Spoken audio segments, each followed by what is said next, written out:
Well, welcome back to Wisdom with the Wise Counselor. I'm your host, the Wise Counselor. Let me start this off by saying my voice is a little shaky today, but I wanted to honor my commitment to get a podcast out today. So that's what I'm going to do. I want to thank you for joining me on this episode of Wisdom with the Wise Counselor. If you didn't know, my name is Lateef. This podcast is all about building your emotional resiliency, thinking about wellness and health, and reclaiming your authority, living your life on purpose and in purpose, as I turn off my phone because it's ringing. So listen, a couple episodes ago, I told you that I was going to dive into a new series called WOW. It stands for the World of Work. And today is the first episode that I want to get into. Now, today's conversation, it might ruffle a few feathers, but this is all about growth and being open and honest. The World of Work series, if you will, is going to be about talking about work and doing what we have to do as employees. It's going to be messaging for leadership and things that we have to consider as we are all evolving, and that there are multi-generations within workspaces, and talking about how the pride of work and commitment to work has shifted as life has shifted, as priorities have shifted. And so this World of Work series is really for everyone, for anybody, regardless of what stage of your career you are in, right? It's appropriate, and you are going to be able to gel with this content, I guarantee you, irregardless of whether you are a blue-collared worker or you are working in a high-rise New York building, right? Okay. It's going to be something that's meaningful for people who are making $50,000 a year, and that is good for them, and people who are making $250,000 a year. It's going to be appropriate for people who are supervisors, and people who are leaders, and people who have to listen to bosses that don't have a clue about what's going on the bottom line and with the people that's working with the people. Come on. So the World of Work series, I'm going to preface it by saying I'm going to love this because I love talking about careers. I love talking about work. And we have to remember that the sphere of our career development is so deeply tied to who we are and our mission and our purpose. And so that's why I wanted to dive into this new series. So with that being said, I need to let you know we are in a generational shift right now, right? We're in this movement where people are getting very comfortable, even happy with having less. Not because they are lazy and not because they've given up, but because their definition of enough is changing. And I need us to think about that, because if our hearts and our definition of enough is changing and what the American dream really is, then we know that that's going to impact the workspaces and the work, the realm of careers, right? So let me start with this. Big houses and all of that. Not everybody wants that anymore. I'm in my middle 30s, and that was something that I heard growing up, that people wanted a nice home with a white picket fence, that you had the kids and a little puppy, And I'm not trying to be sarcastic here, but we kind of live our lives under those idealistic, unrealistic, cookie cutter, silly kind of notions of what it means to live the American dream. But let me tell you this, more and more people are trading the pressure of bigger, better, and more for smaller, simpler, and freer. Yeah, I said it. Smaller, simpler, and freer. We're talking about tiny homes. And I was watching YouTube the other day, and there's a whole I wanted to say cult, but there's a whole following of people who are living in RVs and modified minivans, and that is their life. They're minimalistic, they're budget friendly lifestyles, and those lifestyles leave space for joy and community and peace of mind, and they still are making money. And the kicker Many of them are doing it more intentionally. Now, when I started the preview, or when I started the intro for this podcast on a couple of episodes before, I told you that we were going to be talking a little bit about millennials. This is kind of talking about younger millennial populations and older Gen Zers. So keep that in mind as we go through this episode.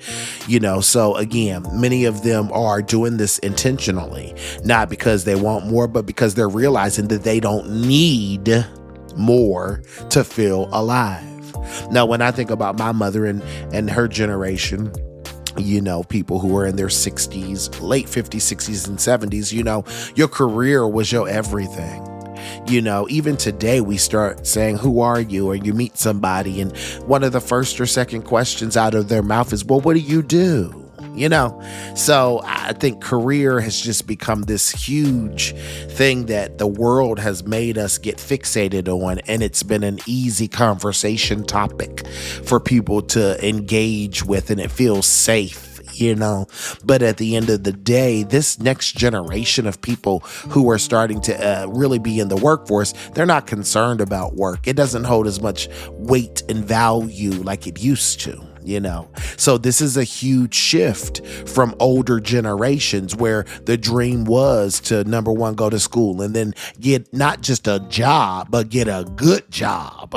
And then from there, you still wanted to climb the ladder, right? And work in leadership, right? And then retire knowing that you're going to leave a legacy or that you've changed an organization. And while that is still respectable, right? I love that for people who are chasing that.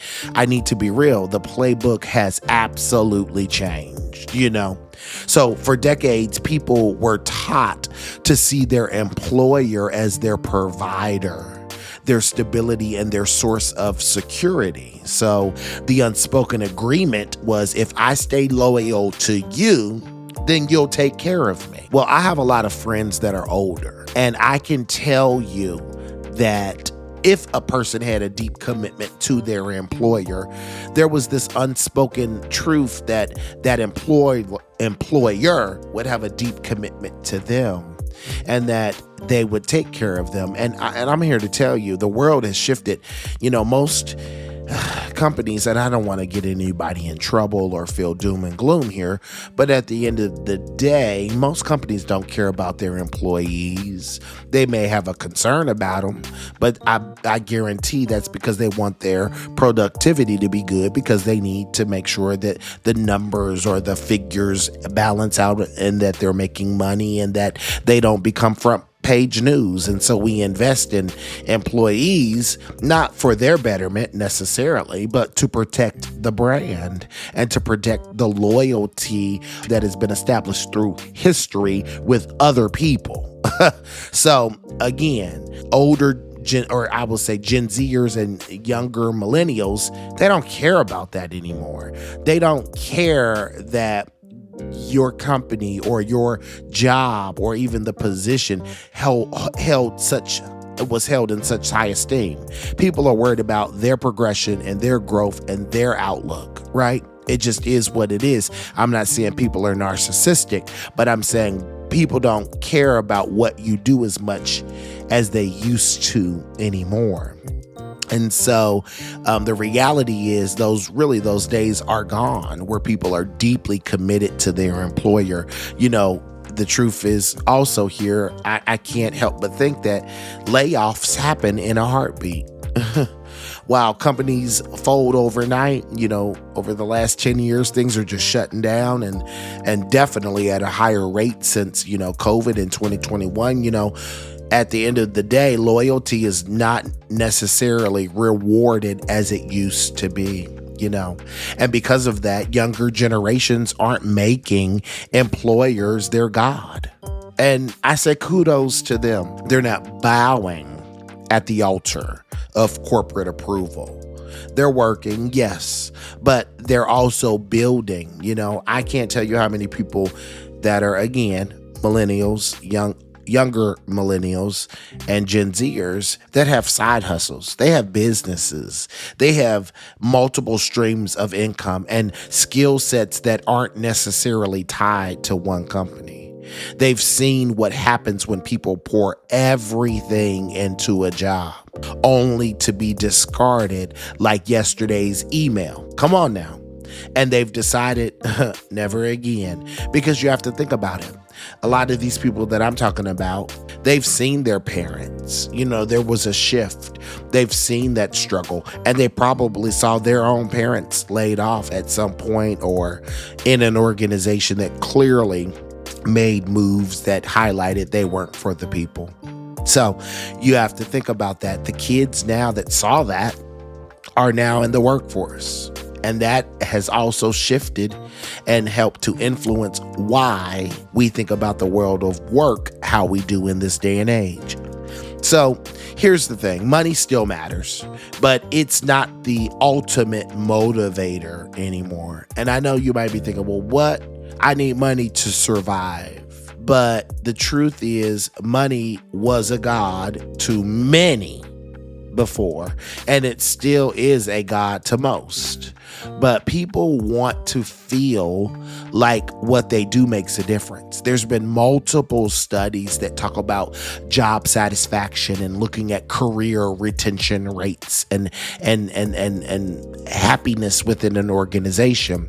And time again, data and facts are coming back that employees are less concerned about what they make versus do they feel like they're making a difference, So they want to know that their work isn't harming the planet, that their work is aligned with their ethics and their heart and their morals. And they are wanting to make sure that their work is contributing to something beyond profit. And when those moral and ethical cups aren't filled, baby, they leave. So I need employers, HR people, seasoned veterans that are in the various workspaces to know that when morals and ethical cups aren't being filled, you need to know people will leave. They will walk out the office, they'll walk out the organization, they'll walk out the school without looking back. Because no paycheck can cover the cost of a fractured conscience. Can you hear what I'm saying? This is just a reality.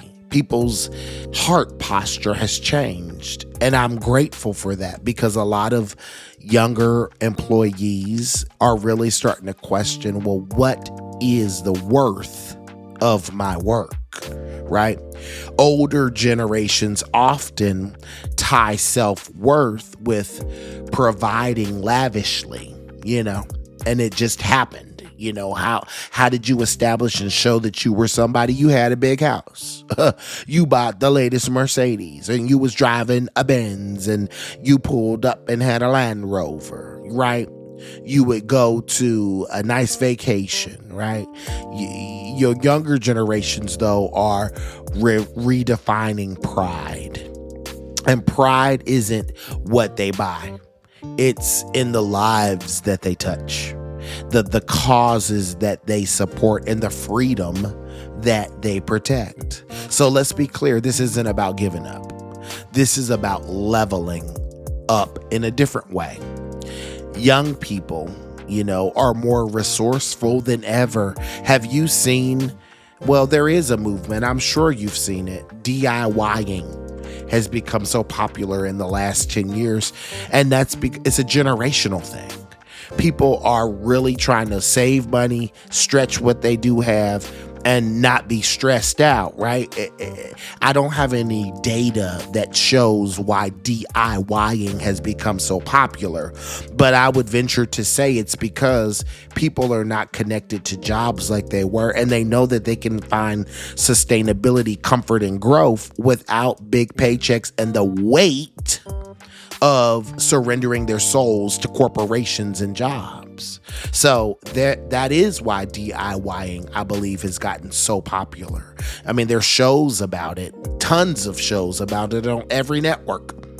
People are flipping furniture and they're selling digital products now, and they're teaching themselves skills through YouTube and Instagram and TikTok.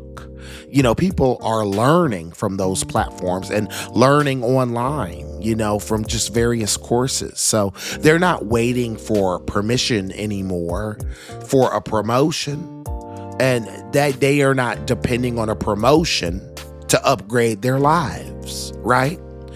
And that's the resourcefulness of this generation that is in our workforces. They're not afraid to walk away from jobs that drain them.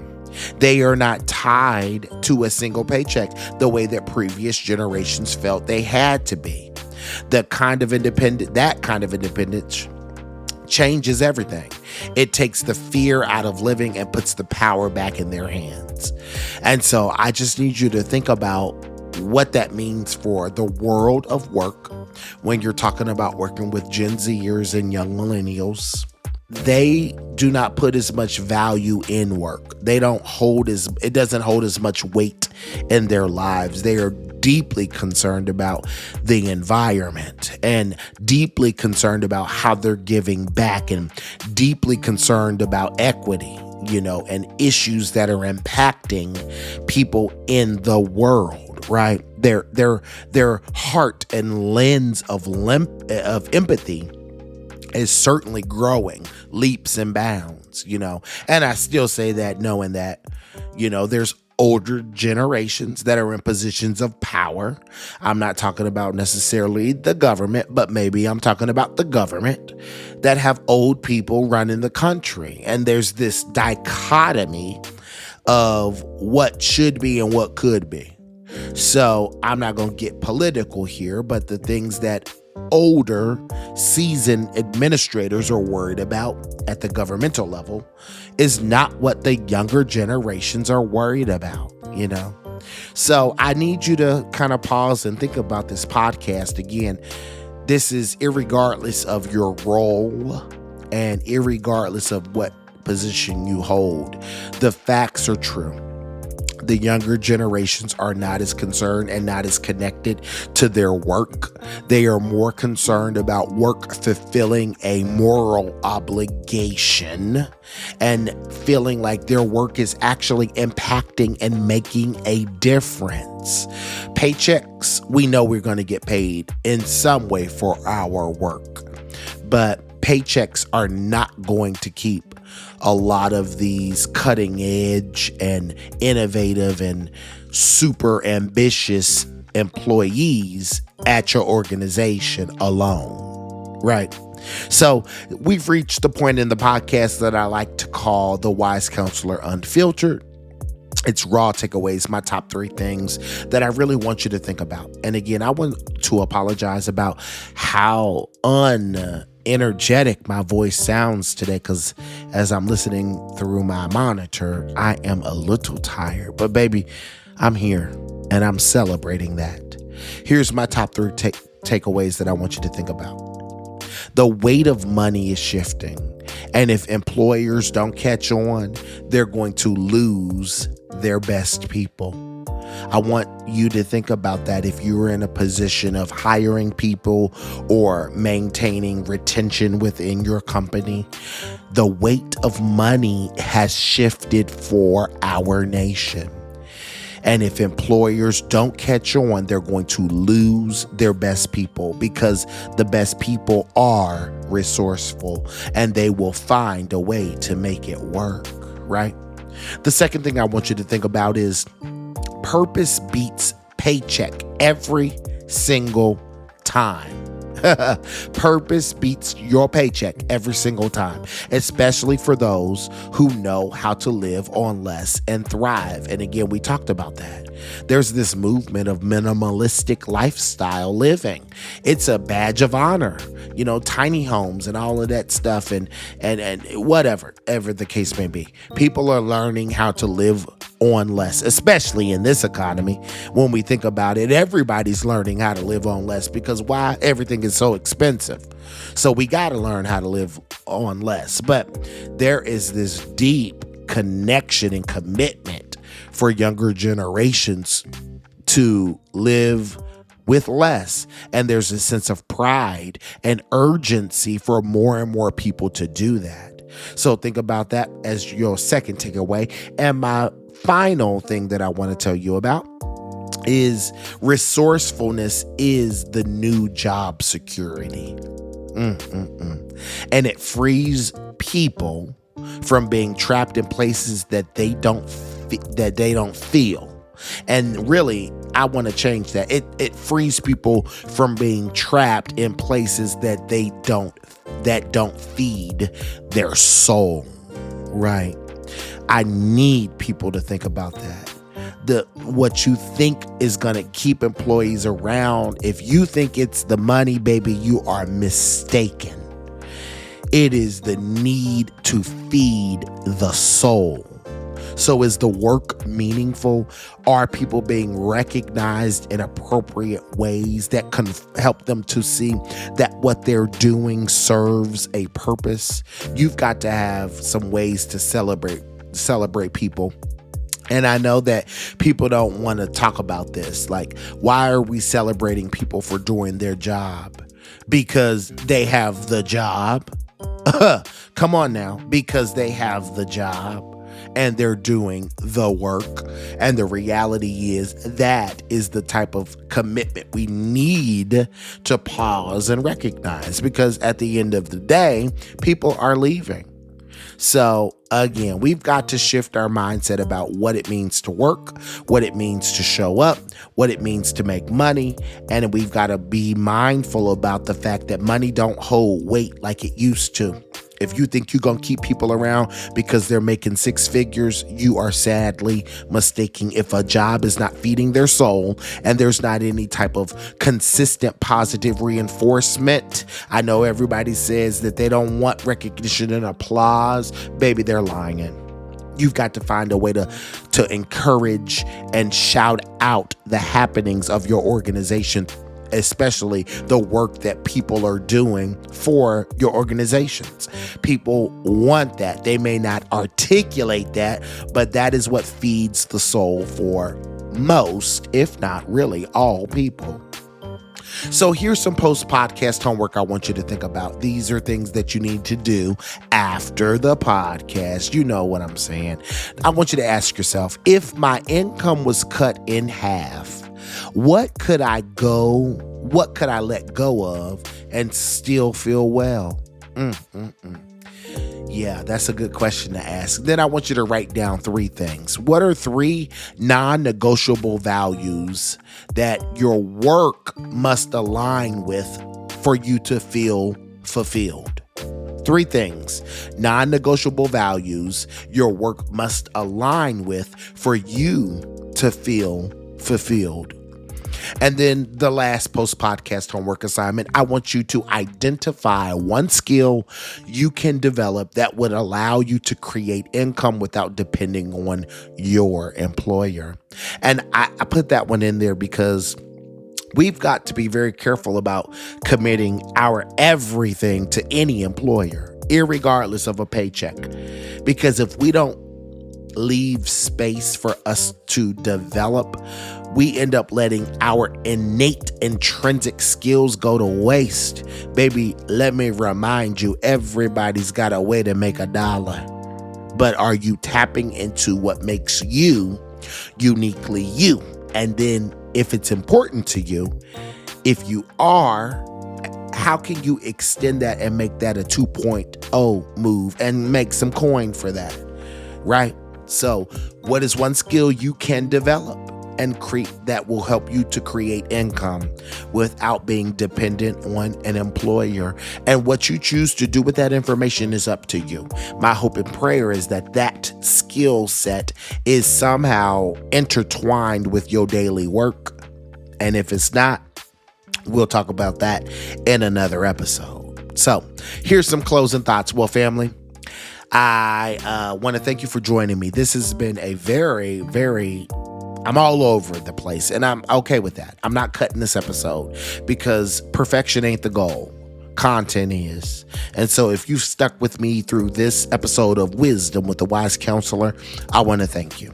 Here's a couple things. I hope that our conversations do not just go in one ear and out the other. I really want you to reflect on something within this podcast. One thing that you've heard from today's conversation, and then try to put it into practice or really think deeply about it. I want you to also know this. There is no time like the present to reclaim yourself, to take care of yourself, and to dive deeper into how you're going to walk in your purpose. I want you to also remember this. Great things do not happen overnight. Take your time, ease into you, and find intentional moments to pause. I don't care where you are in your life. You may be overwhelmed. You may be floating on the clouds. If you don't take time to intentionally pause, baby, you're going to miss the moment. So pause.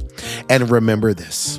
When it is all said and done, you are the only one who is in control of your thoughts, your actions, and your reactions. Oh yeah, you know what I'm saying. You are the only one who's in control of those things and what life throws your way. As always, family, know that I love you. I really, really, really, really do.